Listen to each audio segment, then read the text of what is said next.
এক পা নিয়ে তারকেশ্বরে বাবার মাথায় জল ঢালার উদ্দেশ্যে রওনা দিলেন গোবরডাঙ্গার এই যুবক। স্বপ্ন ছিল বড় হয়ে একজন আর্মি হবেন, দেশ রক্ষার কাজে নিজেকে বিলিয়ে দেবেন। কিন্তু সেই স্বপ্নে বাধা হয়ে দাঁড়ালো একটি দুর্ঘটনা, বাদ গেল ডান পা।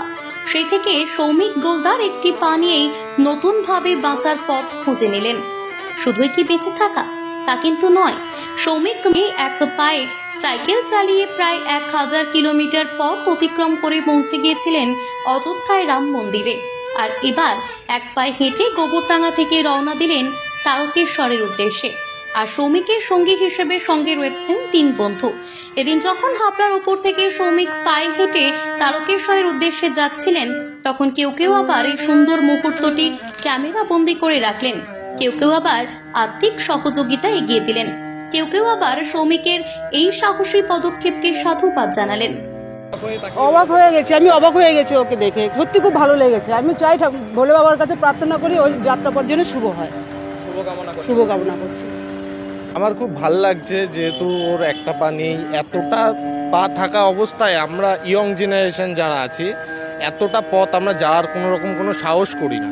সেখানে দাঁড়িয়ে এক পা নিয়ে আমাদেরই সমবয়সী এক পা নিয়ে তারকেশ্বর হেঁটে যাবে, এটাই আমাদের একটা বিশাল গর্বের।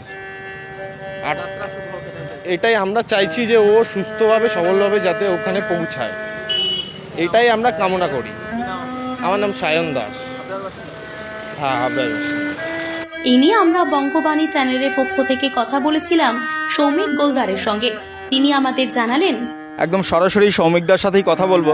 দাদা, কিভাবে এটা সম্ভব যে এক পায়ে হেঁটে হেঁটে আপনি তারকেশ্বরের উদ্দেশ্যে পাড়ি দিচ্ছেন?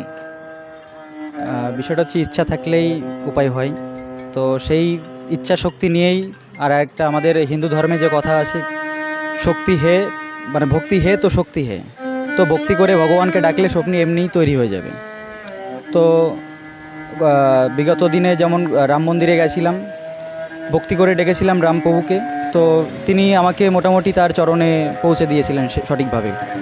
এবারও ইচ্ছা আছে, মানে সেই ইচ্ছা আগ্রহ নিয়েই আমি এখন তারকেশ্বরে যাচ্ছি বাবা ভোলানাথের মাথায় জল ঢালতে। এবং আমার এটাও বড় ইচ্ছা সবথেকে যে তারকেশ্বরে এই বছরের প্রথম জল ঢালবো, সেই আগ্রহ ইচ্ছা নিয়েই যাওয়া। 2 দিন আগে থেকে বেরিয়ে পড়লাম, দেখি কতদূর কী সম্ভব হয়। কতটা পথ? প্রায় 100 কিলোমিটার। 100 কিলোমিটার পায়ে হেঁটেই যাবেন? কজন যাচ্ছে আপনার সঙ্গে? 3 জন। এরা সহযোগী বন্ধুরা রয়েছে।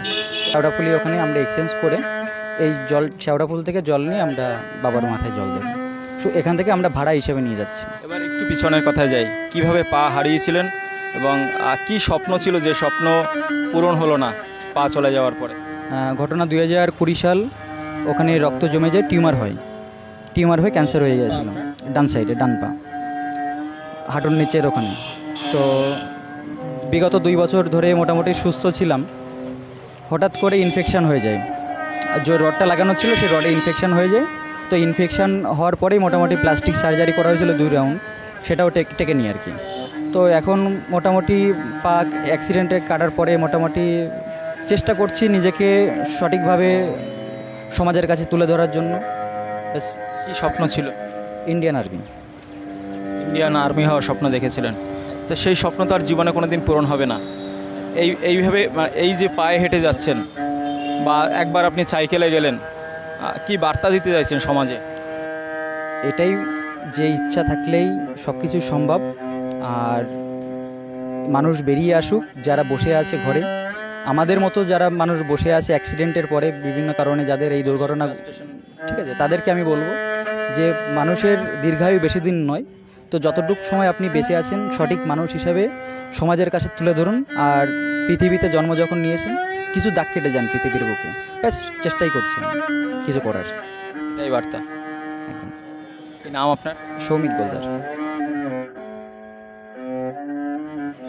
স্বপ্ন ছিল ইন্ডিয়ান আর্মি হবেন, কিন্তু একটি পা চলে যাওয়ার পরে সেই স্বপ্ন হারালেও মনের জোর কিন্তু হারায়নি গোবরডাঙ্গার এই যুবকের।